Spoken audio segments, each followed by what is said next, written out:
Assalamualaikum warahmatullahi wabarakatuh. Waalaikumsalam warahmatullahi wabarakatuh. Bismillahirrahmanirrahim. Alhamdulillahirabbil alamin. Wa bihi nasta'inu ala umuri dunya waddin. Wassalatu wassalamu ala sayyidil mursalin sayyidina wa maulana Muhammadin wa ala alihi washabbihi ajma'in. Amma ba'du. Qala al-mu'allif rahimahullahu ta'ala wa nafa'ana bi ulumi fid dharain amin ya rabbal alamin. Bismillahirrahmanirrahim. Wal ilmu wasilatun ila ma'rifatil kibari wat tawadhu'i wal ulfati wal ifati wal israfi wal taqdiri wa ghairiha wa kadha fi sa'iril akhlaq nahwu judi wal bukhli wal jubni wal jaroah. Wal ilmu utawi ilmu iku wasilatun perantara ila ma'rifatil kibari maring ngaruhi takabur sombong wa tawadu ila tawadu anggap asor wal ulfatilan asih wal ifatilan nrekso wal israfilan leluwian wa taktirilan ngirit wa ghairi haliyane kabeh. Wakadhalika fi sa'iril akhlaqi lan kaya mengkono-mengkono al-kibari ila akhirihi fi sa'iril akhlaqi ing dalem sekiranya biro-biro akhlak nahwul judi kuspada leluma wal kufli lan bakhil wal jubni lan penakut wal jadwa akhirat pemberani. Innal kibaro mengko temene takabur wal bukhlan bakhil wal jubna uti wal israf lan luwian iku haram wala yumkin lan ora mungkin opat taharruzu mukso anha saking al kibar wal bukhl ila akhirih illa bi ilmiha kejaba lawan nalwi al bukhlu ila akhirih. Wa ilmi malan nomori barang yugo bukan perlawanan opoma haring alki baru ila akhirihi wa yantaridu mokadadi perlu ala insana yang atas manusia ilmu hamawaroi aliku ila akhirihi.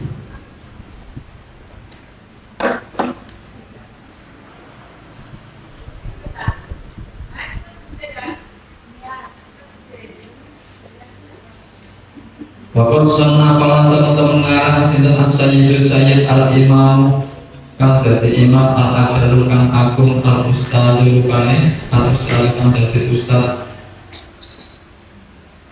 as-syahid dulu as-syahid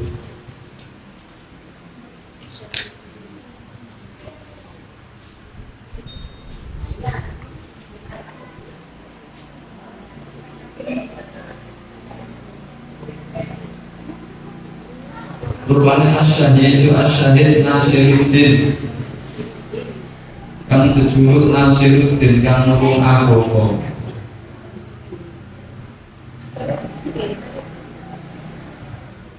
Abdul Qasim rupanya Abdul Qasim kitaban ing kitab fil akhlaq ing dalem akhlak. Banik amalan iku sak bagus-bagus barang sunnah kang ngarang sinten al-imam. Ayat jibu mongko wajib ala kulli muslimin ing atas saben-saben muslim apa fikuluha ngapalake alkitab.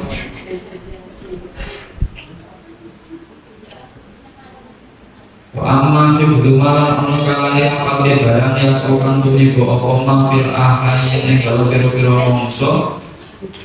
Wa fardhu mongko fardhu ala sabilil kifayati ing atase jalan kifayah. Jika kau mengandung nalikane jenengi biji kelawan maya kau soal batu sebagian di baldatin yang dalam desa sakono kau gugur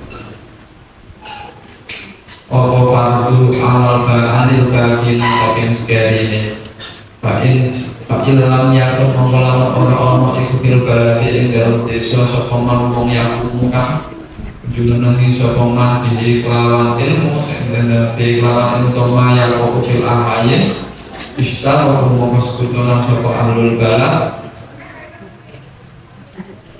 jami'an halis kabehane fil ma'tami ing dalem dosa. Wajib mongko wajib alal imam ing atas imam apa ayakuro ya perintah sapa imam ru ing ahli balad tidak kana kono fil maya fil amayin. Wajib baru lamaksa sapa imam sahlal badati ing ahli negara ala dalika ing atas mengkono napa fil maya fil amayin.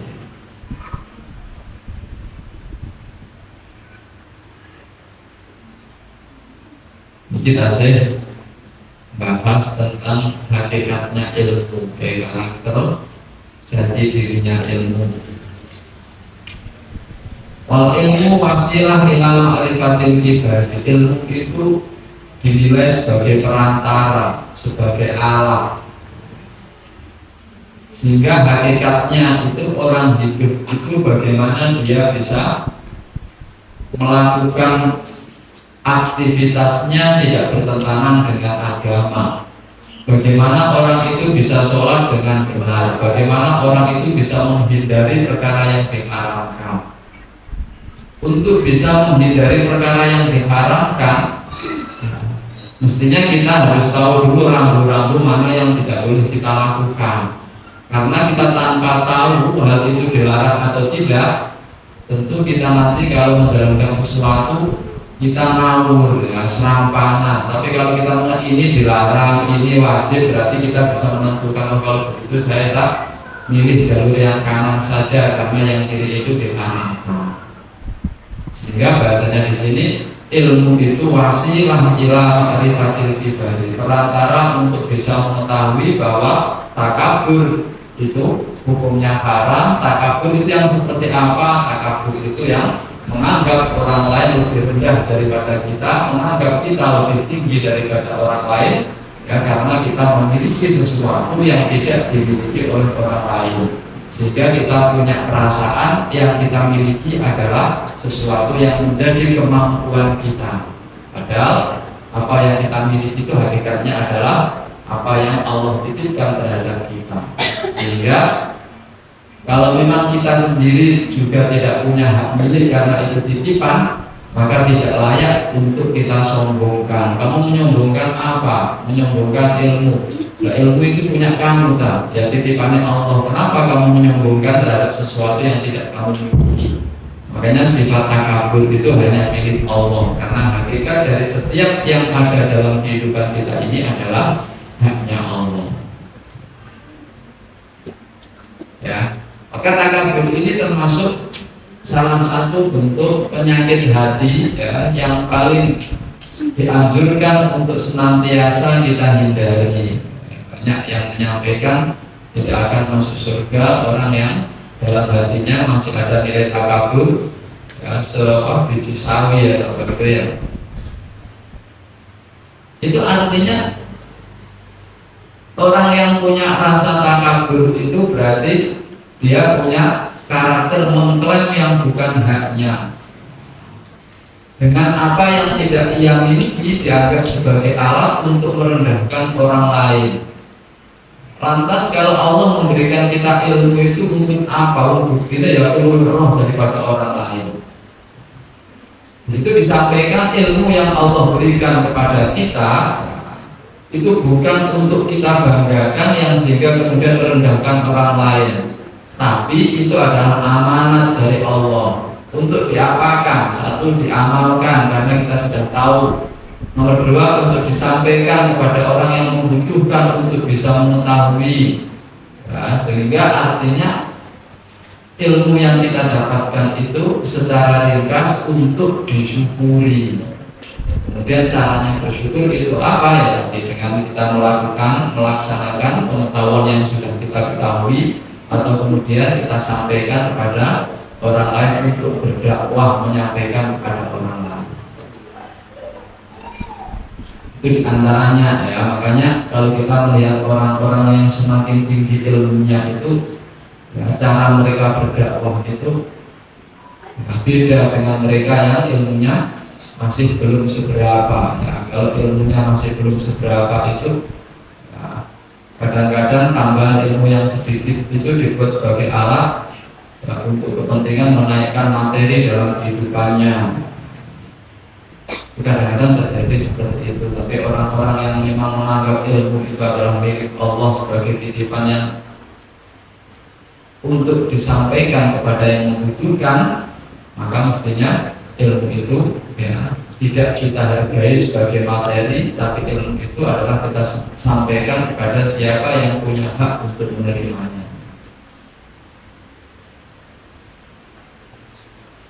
Bentuk-bentuk materi itu cara orang belajar, cara kiai mendidik santrinya juga beda-beda. Bahkan saya waktu di pesantren dulu itu juga kiainya sama, pesantrennya sama, itu kiai memperlakukan santrinya juga lain.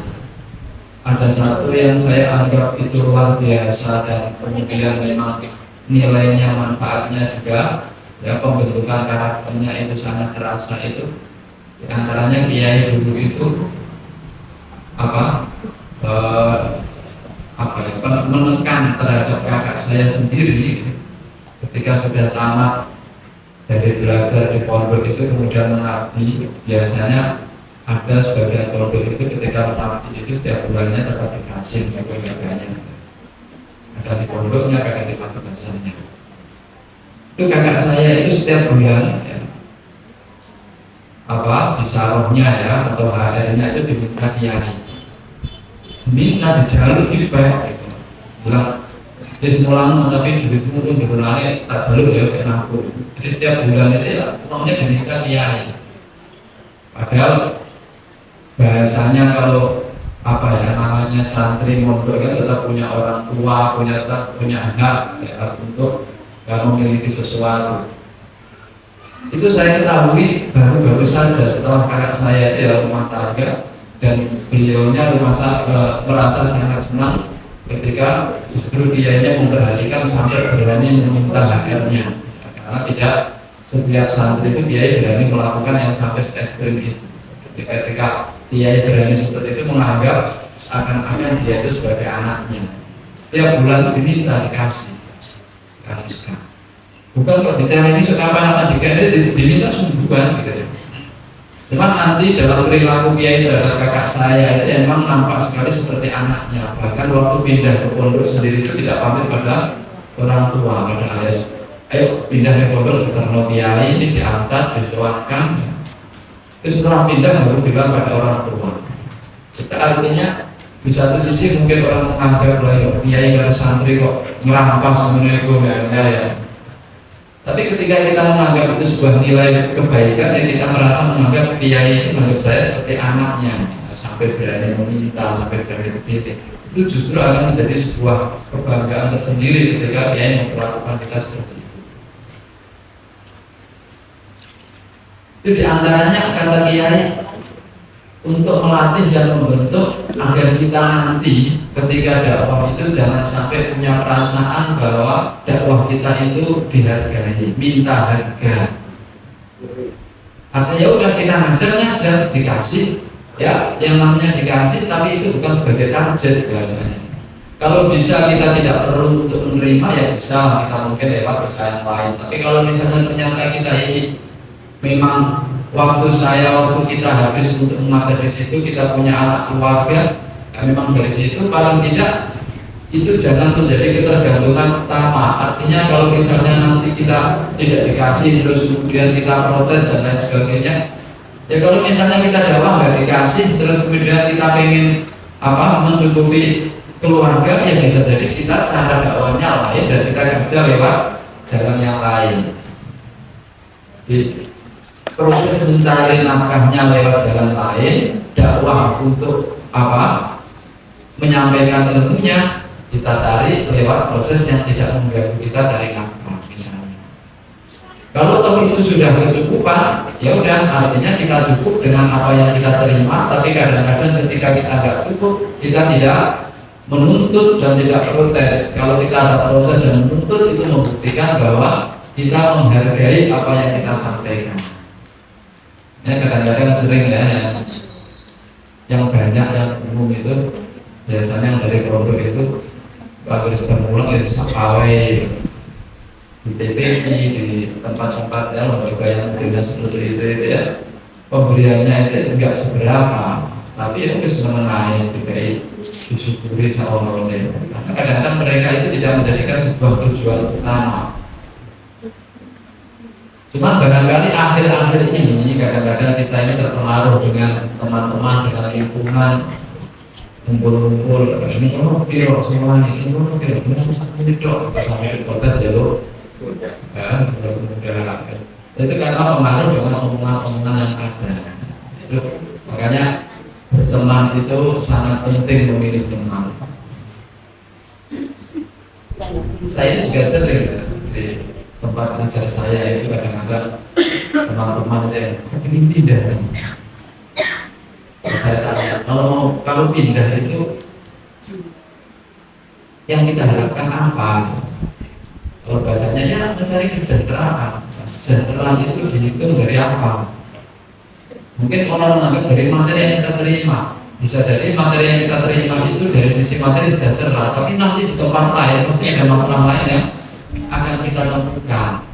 Sehingga artinya kalau saya melihat sejahtera dan lain sebagainya itu ya mungkin materi itu juga berperan, tapi cara kita mengelola dalam kehidupan itu yang paling utama. Sehingga bagaimana caranya kita mensikapi situasi dan keadaan yang kita hadapi untuk menjadi kita ini bisa menyesuaikan dan menerapkan, menggunakan sesuai dengan kebutuhan kita, mungkin yang paling penting. Karena kalau misalnya tergantung dengan nilai materi itu sebanyak apa materi yang kita miliki itu nanti akan terpengaruh dengan orang lain, apalagi sekarang yang namanya perkembangan itu cepat sekali. HP ini sudah ketinggalan remote titik menemui rasanya sudah pengen kebanyakan mana itu karena tuntutan dari anak. Baik, kita kembali bahwa ilmu itu wasilah, ilmu itu perantara untuk mencapai nilai-nilai kebaikan dalam hidup kita. Kalau memang ilmu itu sebagai perantara, maka ilmu itu bukan sebagai tujuan utama hidup. Saya sering mengatakan bahwa orang nanti kalau sudah meninggal itu tidak ditanya berapa ilmu, tapi orang itu setelah meninggal kita akan ditanya, akan dihitung, diperhitungkan seberapa banyak kamu telah melakukan ilmu yang kamu ketahui, seberapa baik perilaku yang sudah kamu lakukan dalam kehidupan kamu. Sehingga ilmu yang kita miliki itu mengantarkan kita berlomba-lomba untuk semakin banyak perilaku baik yang kita lakukan, untuk semakin banyak kebaikan yang kita jadikan sebagai modal kelak di akhirat. Biasanya orang itu lebih bisa menilai atau mengkritisi dalam hal masalah materi uang. Orang kaya itu kalau sudah berbagai titik itu sering dirasani. Kita punya tetangga duitnya 10.000 sedekahnya 5.000. Yang satu kita punya tetangga uangnya 1 juta sedekahnya 10.000. Nominalnya banyak 10.000, tapi presentasinya ya, banyak yang 5.000. Itu nanti orang akan melihat ya orang kok pelintir duitnya 1 juta sedekah 10.000. Tapi nanti kalau misalnya kita dalam segi ilmu, orang pinter tapi gak belum dakwah, atau orang pinter ya, tapi perilaku nih itu sama dengan sehingga pada pinter, itu kadang-kadang tidak seberapa dikritisi. Gak usah jauh-jauh orang yang kelihatan pinter ya.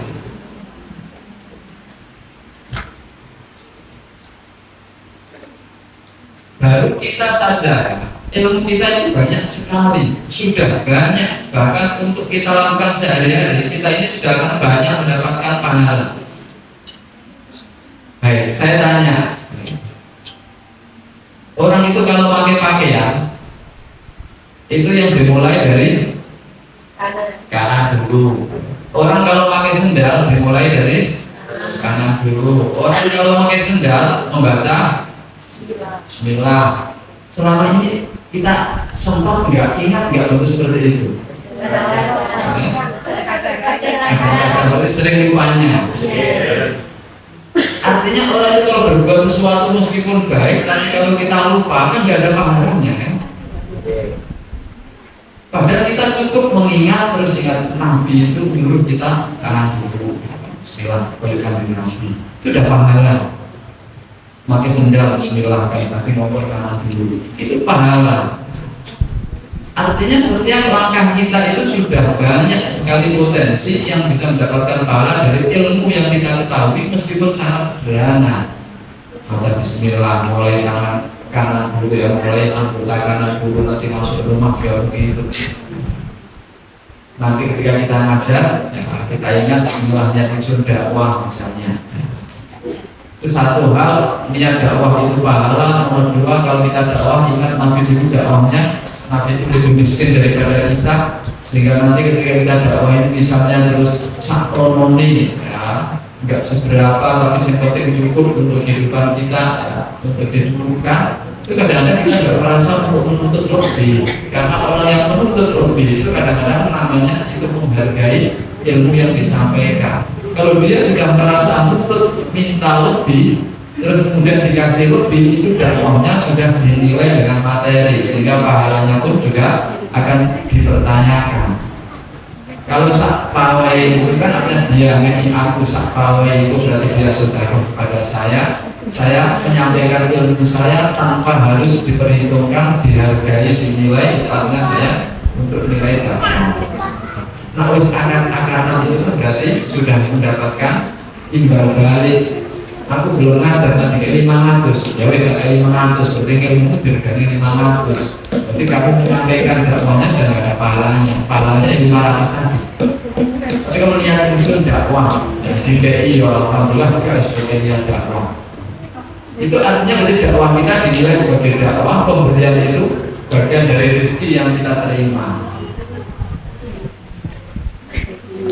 Sehingga nanti kalau misalnya dapat banyak ya itu bukan tujuan utama, dapat sedikit ya itu juga bukan tujuan utama, sehingga kita mungkin dari dalam hati kita akan lebih ya tidak terbebani apapun yang akan kita terima.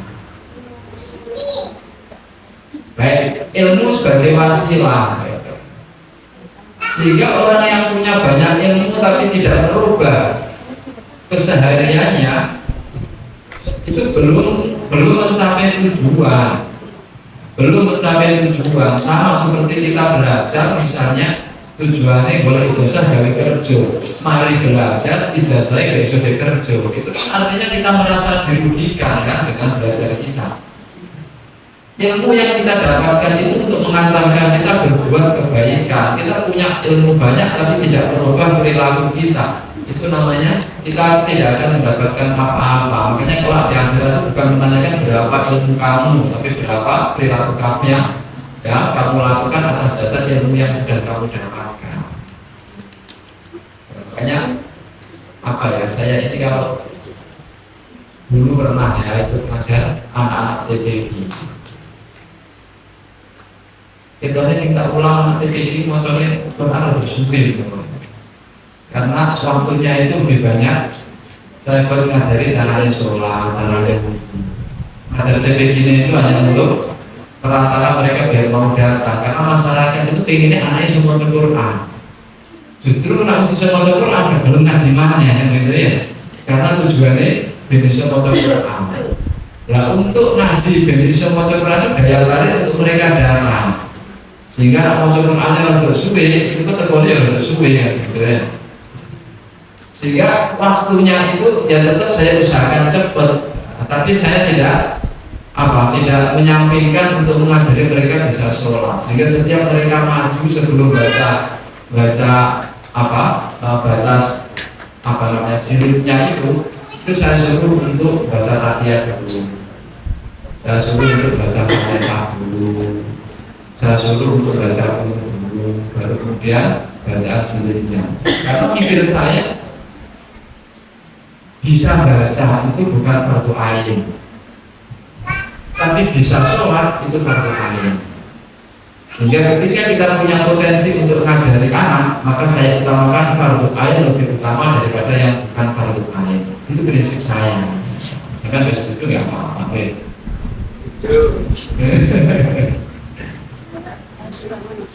Sehingga nanti kemudian kalau kita berpikir ke depan,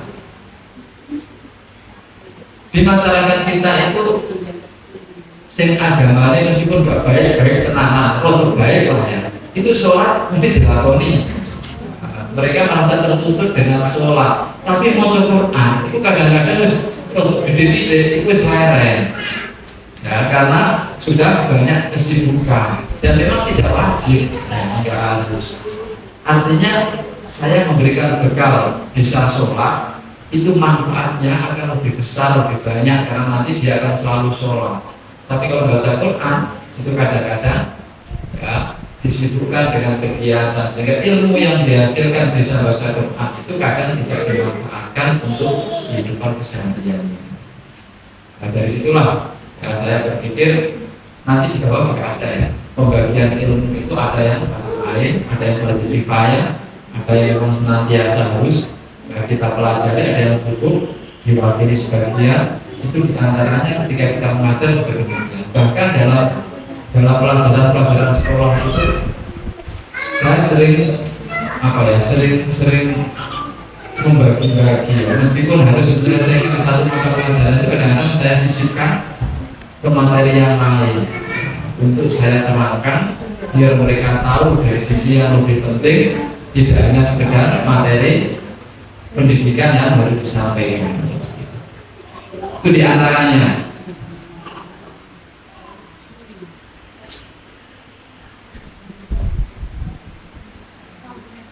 Lantas ketika kita belajar baca Al-Quran yang tidak berdoa itu dapat pahala atau tidak? Semua yang namanya belajar itu ada pahalanya. Yang penting kita niati yang benar. Rasul menyuruh kita belajar, saya belajar. Itu loh fardu kifayah. Fardu kifayah tetap ada pahalanya, bukan tidak berarti nggak ada pahalanya. Satu, mengikuti perintah Rasul untuk belajar. Nomor dua, menjaga ilmu agar tidak punah, misalnya melestarikan ilmu. Yang nomor tiga, kita berusaha untuk namanya tahammul. Hamul itu membawa. Kelak kalau ada kesempatan akan saya sampaikan, saya punya keinginan untuk mendakwahkan, untuk menyampaikan ilmu. Ini semua adalah niat kita yang baik. Dalam setiap langkah akan mendapatkan pahala dari apa yang kita laksanakan, meskipun tidak fardu ain. Nah, tetap ada nilai pahalanya. Bahkan di sini bahasanya takabur itu dosa. Loh, terus kenapa kamu harus belajar tentang hal-hal yang sifatnya takabur? Biar kita tahu itu takabur. Kalau takabur dosa terus ya kita hindari. Belajar untuk menghindari.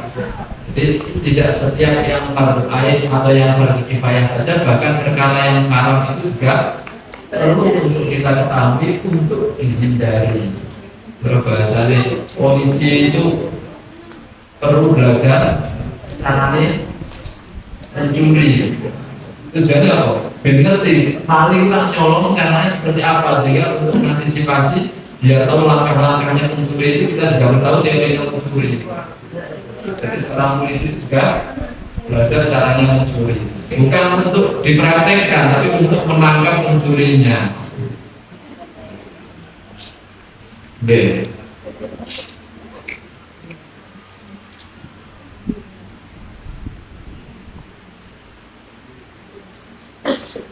Kira didawati inna ilma masa temen ngerteni barang ya kau kang tumi bawa ma'ala nafsihi yang atasnya awak dewi ni uang bijanil akwali yang dalam sekabehane kira-kira tingkah itu bimanzilati to'ami kelawan manggul-manggulni panganan labudda kang ora kema ora dikuli wahidin kedua satu-satu suwici mindalika sampai mengkono-mengkono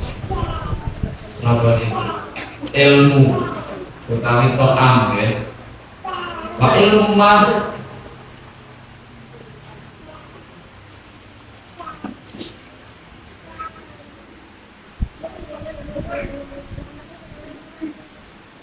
inna ilma maya ku ala nafsi jamunahun biman lihat to'am Wa ilma malan sak temene ngerteni barang ya kang tunibo apa mafil ahai ing dalem pira-pira mangsa iku bimanzilati dawai lawan nunggu-nungguni obat yang juga butuh sapa wong ilahi maring ilmu maya fi ba'dil awqati ing dalem sebagiannya pira-pira waktu. Jadi ilmu itu ada yang setiap saat dibutuhkan oleh semua keadaan semua orang, ada yang hanya kadang-kadang dibutuhkan. Ini diilustrasikan kalau ilmu yang setiap saat dibutuhkan itu seperti makanan. Kita setiap saat butuh makan. Artinya berarti kita harus tahu bahwa seperti tadi ilmu sholat itu seperti makanan pokok, kita harus tahu gitu. Ya, karena setiap saat kita lakukan. Terus diantaranya juga ilmu jual beli. Jual beli itu mesti sering dilakukan ya. Setiap saat kita melakukan hal itu, ketika belanja, ketika beli apa, jadi kita juga harus tahu ilmu ini jual beli biar nanti tidak terjadi kesalahan dalam proses melaksanakan jual beli.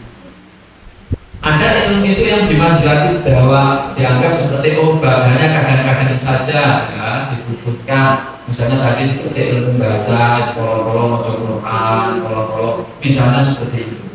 Ini ada yang memang harus kita pelajari karena memang dibutuhkan setiap saat. Ada yang sifatnya itu kalau hanya kadang-kadang saja dibutuhkan, maka seperti itu juga disiapkan. Karena kita juga punya peribahasa kan apa? Sedia payung sebelum hujan ya. Jadi orang-orang wajah seloro lagi golek-golek ya, tapi di saat sakit sudah kita siapkan. Makanya ilmu-ilmu seperti itu juga kita siapkan, meskipun tidak setiap saat dibutuhkan. Di saat kita menyiapkan, diniati kita belajar ilmu juga punya pahala. Belajarnya punya pahala, ilmu yang kita dapatkan kalau kita manfaatkan dapat pahala tambahan lagi. Kalau nggak kita manfaatkan ya udah pahalanya saat kita belajar mau ilmunya mandek. Nah ini kadang-kadang juga makanya ketika saya bukan sebagai pedagang misalnya, atau saya bukan sebagai petani, bagaimana saya belajar ilmu tentang pertanian? Ya kalau ada waktu saya pelajari. Nah terus kapan dibutuhkan? Kadang kebutuhannya tidak hanya untuk saya. Di saat saya ditanya orang tentang zakat misalnya ya, meskipun saya saat ini belum kaya nomornya, kaya dalam arti wajib zakat ya. Kaya dalam arti ini mungkin kaya saya. Kaya yang dalam arti wajib zakat memang belum sampai, tapi saya pelajari. Kenapa? Ya meskipun mungkin suatu saat dibutuhkan, atau mungkin suatu saat ditanya orang saya bisa jawab. Itu namanya ilmu yang kadang-kadang dibutuhkan, ya meskipun tidak saatnya. Atau ada bahasa lagi, ilmu-ilmu yang diwajibkan bagi orang kaya itu bagian dari doa kita. Sampai nak kepingin sugih, itu belajar ilmu ini wong sugih. Kenapa? Karena ketika sampean berdoa kepada Allah, ya Allah berikanlah saya uang banyak, karena Allah takon misalnya, bisa sudah caranya zakat, dereng ya Allah. Dari mana kayak sugih bisa zakat kan malah sorong, sesatkan dan ini dosa. Mending miskin lain untuk benegak sesat benegak ya sorong kan begitu. Artinya kue itu selamat dan miskin daripada jadi sugih. Berarti miskin kita menyelamatkan. Berarti kan repot mending ya. Kalau begitu ketika kita ingin jadi kaya itu kewajiban orang kaya sudah kita siapkan. Zakat iso, haji iso, ya, terus bantu orang miskin tahu caranya, hitungannya semua tahu. Terus kita minta ya Allah saya minta kaya, wis iso tuh, ampun ya Allah ya wis nyok, begitu ya. Karena dengan Allah ketika kita meminta sesuatu yang tidak layak bagi kita kok dikasih, itu kadang-kadang akan disalahkan yang ngasih itu ya. Sama kita punya anak belum bisa sepeda motor, jalur sepeda motor sampai tukokno terus bocah ibu. Coba sing disalahno. Wong tuane kan nggak ngerti anak besok sepeda tukokno ya makanya ibu begitu. Artinya kalau kita tidak siap jadi orang kaya, minta jadi kaya, terus kemudian Allah ngasih kita sengsara, misalnya terus dianggap Allah yang salah, terus Allah gimana salah terus kayak miskin wae kan begitu. Ini artinya ilmu yang kita pelajari itu jangan kok setiap yang sudah saatnya saja. saja. Jadi kita siapkan yang lainnya itu paling tidak kesiapan diri kita itu nanti akan menjadikan kita ini siap setiap saat, setiap keadaan sehingga kita layak untuk ditempatkan di mana saja. Makanya dulu itu ketika saya di pondok itu kiai saya itu mengajarkan saya banyak fun yang disampaikan. Nah, meskipun ada beberapa yang menurut saya juga tidak sesuai dengan karakter saya. Saya itu suaranya gak enak, gak iso lagu, ngaji gak pede mergo gak enak. Tapi ngono itu sing jenenge ilmu arut nanti tak pelajari. Ilmu arut itu kaitannya karo lagu-lagu. Terus pokoknya orang patek enak kok, apa sing penting ngerti teori. Bahkan kira itu saya bisa. Nah, sampean pengin ya, saya bisa menyampaikan. Timbangannya sampean kok itu ilmu semakin mati, boleh pengajar itu sih bisa, saya bisa, biar gak mati ya, belajar tak gimana. Ya meskipun saya untuk praktek juga, kadang-kadang saya khawatir, itu ketika saya praktek satpam, nanti malah orang jadi gak tertarik, satpam kok gak enak ya, padahal sih gak enak, sih mau jadi lain. Makanya saya kemarin juga ada di Azhar itu ada teman sing suaranya enak. Waktu mau wisuda itu saya rekomendasikan dia aja yang disuruh kiroah untuk wisuda. Saya sudah menyiapkan sing bocor tidak berani sakai promosi nanti bisa. Ternyata ya awalnya diiyakan tapi nggak tahu terus tengah-tengah kok tiba-tiba diganti oleh mahasiswi yang wisuda diganti. Artinya sudah dia. Padahal tujuan saya antaranya untuk mempromosikan aset juga kan ketika orang mahasiswa sing bersama dengan artinya kan aset kan ya akan terangkat karena ada yang bisa sama ternyata. Ya itu namanya ilmu. Jadi saya menyampaikan ilmu itu ada yang harusnya seperti obat, kapan-kapan dibutuhkan. Untuk hal yang seperti itu nggak ada jeleknya kita belajar. Sehingga untuk belajar dapat ilmu terus kemudian saat dibutuhkan kita juga bisa menolong orang lain, bisa mengobati orang lain sehingga akan mendapatkan pahala.